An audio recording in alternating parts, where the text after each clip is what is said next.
تنظيم اليوم في ثانوية عامة في رمضان. مبدئيا كل سنة وانتم طيبين، وبجد الشهر ده انتوا لو عرفتوا تستغلوه صح هيبقى من احسن الشهور في السنة كلها، وهتقدروا تذاكروا فيه اكتر ما بتذاكروا في الايام العادية. هو بس محتاج انك تنظم وقتك كويس وتحدد اولوياتك. مبدئيا كان في حد في الكومنتس قال اقتراح لذيذ جدا، وهو بما ان احنا في الايام دي معظمنا بيصوم اصلا، فايه رايكم نستغلها ونتعود على الصيام، بحيث ان انت تكون داخل رمضان اوريدي متعود على الصيام، او مش اول مره تصوم بقالك فتره طويله.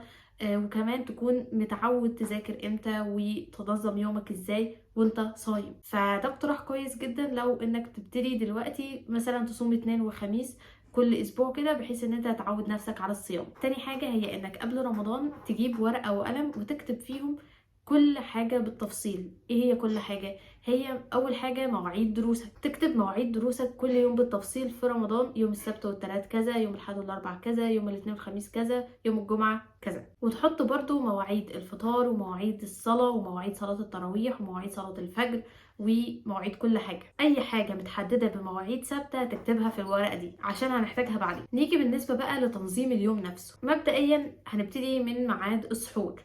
لو ان انت هتتسحر وهتخلص سحور وبعد كده هتبتدي تقعد تذاكر، بلاش تتسحر وتدخل تنام على طول. هنبتدي مثلا من ميعاد السحور، بلاش تتسحر وتدخل تنام على طول، لان انت بعد السحور اولا بتبقى واكل اكل غالبا بيبقى تقيل، فبلاش تدخل تنام على طول، لان ده اولا هيتعب جسمك، ثانيا دي فتره انت بتبقى لسه واكل فيها، فبالتالي عقلك بيبقى مركز فيها كويس. فان انت ما استغلتهاش في المذاكره هتضيع منك في الفاضي، وهتضطر ان انت مثلا تذاكر بعد الظهر وانت بقالك فتره طويله ما اكلتش، فتحس انك مهبط او تعبان او قرب المغرب مثلا. فمن افضل المواعيد في المذاكره هي بعد السحور، وخصوصا ان الفتره دي اصلا كويسه في المذاكره. يعني هي الفتره دي اصلا احنا بنشجع على المذاكره فيها.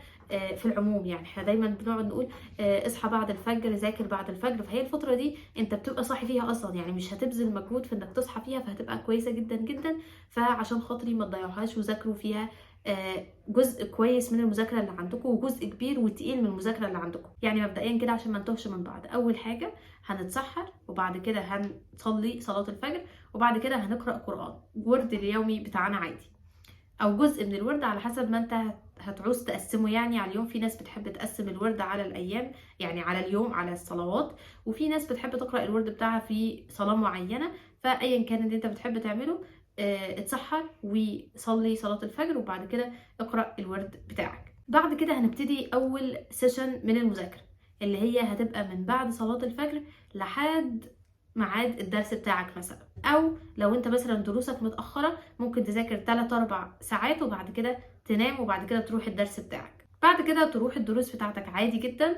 ولما بترجع من الدروس غالبا هترجع مثلا على الساعة 4 أو 5. واقترح يعني ان هو يكون افضل ان انت تخلي مواعيد دروسك في الفتره دي، اللي هي مثلا من الظهر لحد بعد العصر بشويه. ليه؟ لان الفتره دي انت لو قعدتها في البيت هتبقى مهبط وحاسس ان انت عايز تنام، وشويه شويه تحس ان طاقتك بتقل، فانت اصلا في البيت مش هتنتج فيها. فلو بتنزل دروس خدها في الفتره دي هتبقى افضل يعني. طبعا هتروح الدروس وبعد كده هترجع تصلي، لو في صلوات فاتتك تصليها، لو ما في صلوات فاتتك هتصلي الصلاة اللي انت راجع عليها.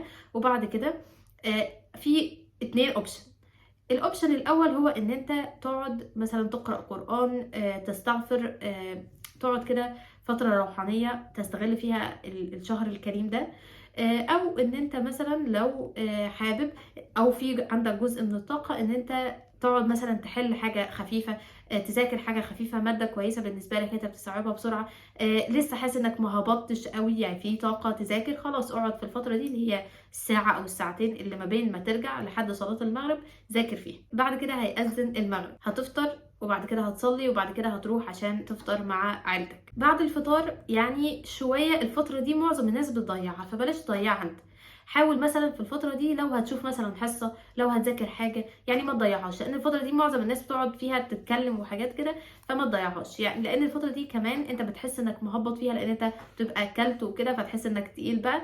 يعني بص خلص وقوم على طول مثلا ذاكر حاجه او كده، بحيث ان الفتره دي ما تضيعش. ذاكر لحد صلاه التراويح، هترجع هتحس انك خلاص ما عدتش قادر، ارجع من صلاه التراويح ونام. ايا كانت الفتره اللي انت هتنامها دي، ما تحاول ما تزودش نوم اكتر من 6 ساعات. وبعد كده لو صحيت وكان في وقت، يعني عشان انا مش في دماغي الوقت ما بين صلاه العشاء لحد صلاه الفجر قوي، فلو كان في مثلا ساعه او ساعتين قبل صلاه الفجر، خلاص اقعد ذاكرها.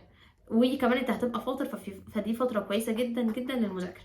وبعد كده تتسحر، وبعد كده تبتدي مذاكره اللي هو الجزء ان احنا اصلا المذاكره الاساسيه اللي هي بتاعه صلاه بعد صلاه الفجر. ولو ما كانش في وقت، ما فيش مشكله، اصحى على السحور، اتسحر، وبعد كده ابتدي مذاكره. عايزه اقول لكم حاجه بس، بالنسبه للميعاد اللي بعد ما انت ترجع من دروسك لحد صلاه المغرب، الميعاد ده انت ممكن تنام فيه، بس انا مش بحب النوم بالنهار، لان انت لما بتنام بالنهار بتصحى مزاجك مش وحش، مش حلو قوي يعني. معظمنا بيصحى من النوم العصر اللي هو موده مش في احسن حاجه. فلو عرفت تذاكرها او عرفت مثلا تقعد تقرا قران او كده، هيكون افضل. وعموما لو الفتره دي انت نمتها، يعني مثلا نمت ساعه او ساعتين العصر، خلاص بالليل انا ممكن ما انامش 6 ساعات كاملين، انام 4 او 5 ساعات. فاهميني؟ يعني النوم ممكن تخلوه فليكسبل، اهم حاجه بس ما تقللش ميعاد نومك قوي، وتستغل فترة ما بعد الفجر، عشان بس ما حسسكوش ان الموضوع محدد قوي، او ان انت لازم تعمل حاجات معينة عشان توصل لنتيجة معينة.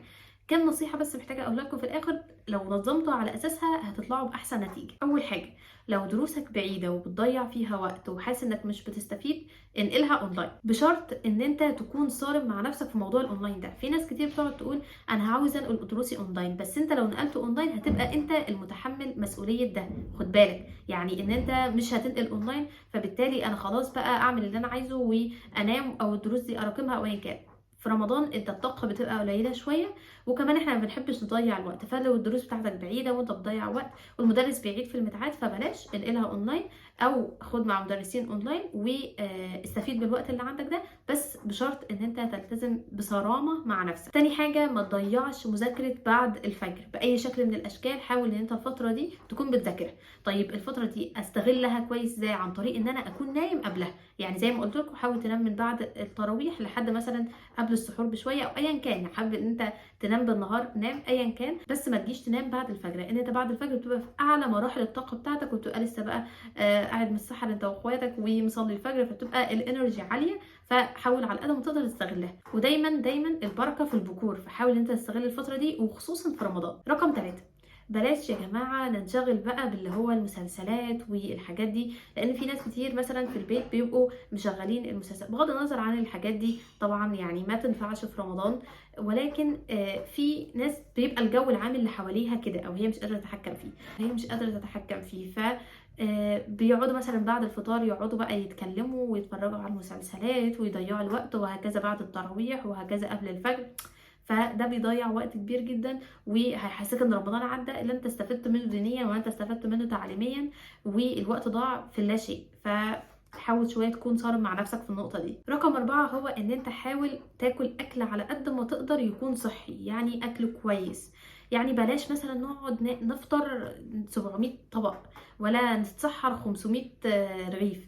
يعني حاول ان انت تاكل اكل يكون كويس وتمهله، يعني ما تدخلش على الاكل مره واحده. طبعا انتوا عارفين القواعد الصحيه بتاعت ان احنا نفطر على تمر وبعد كده مثلا، او نفطر على ميه وبعد كده نصلي وبعد كده نفطر. يعني بلاش نتعب معدتنا، لان تعب المعده ده بيؤدي ان انت تحس بخمول بعد الفطار. لان طبعا الخمول بعد الفطار ده حاجه مش صحيه او حاجه مش طبيعيه، ده مش اللي المفروض يحصل. انت المفروض بعد الفطار تحس ان انت الانرجي اعلى. احنا بنعكسها بقى، بنخلي الانرجي اقل بسبب اللي احنا بنعمله في الفطار. وهكذا في السحور، بترجع من صلاه الفجر تحس ان انت ما عدتش قادر تعمل اي حاجه في الحياه بسبب برضو اللي انت عملته في السحور. فحاول ان انت تاخد بالك من اكلك شويه. خامس حاجه هي الرياضه بتبقى حاجه كويسه جدا جدا في رمضان.